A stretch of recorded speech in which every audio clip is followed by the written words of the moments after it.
রাজ্যের মানুষের শিক্ষার আমূল পরিবর্তনের জন্য, বিশেষ করে প্রান্তিক সমাজের ছেলে মেয়েদের ভবিষ্যৎকে সিকিউর করার জন্য, যেখান থেকে বুনিয়াদী শিক্ষা অর্জন করছে সেই জায়গা থেকে কম্পিউটার এডুকেশন বাধ্যতামূলক হওয়ার জন্য দাবি তুলেছি।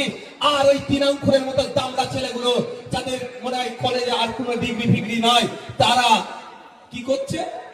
এই দাবির সাথে মান্যতা দিচ্ছে। কথা কি বলছে? এই হয়েছে সেই হয়েছে। আমি এখানে একটু চ্যালেঞ্জ করে যাই আপনাদের মাধ্যমে, যারা বেশি কথা বলছে। আমাদের খুব তাড়াতাড়ি স্টুডেন্ট ফান্ডের রাজ্য নেতৃত্বের নাম ঘোষণা হবে। সেখানে একটা ছেলে যদি মনে হয় পড়াশোনার সাথে যুক্ত নয়, যদি খুঁজে বার করতে পারে, সাথে সাথে আপনাদের কথা দিয়ে দিচ্ছি, তাকে সেই পদ থেকে আমরা নামিয়ে দেবো।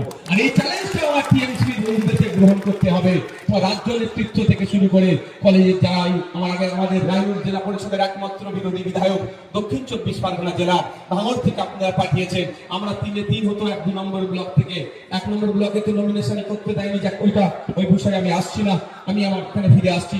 তো ও বললো কি যে কলেজে চাকরি করে সেও আবার টিএমসিপি করছে, এটা কি করে হয়? সেই চ্যালেঞ্জটা আমি দিলাম। অনেকে অনেক কথা বলছে। এই আপনারা কি আমরা লুঙ্গি পরে এসেছেন আমরা, যেটা বিজেপি কথা বলে।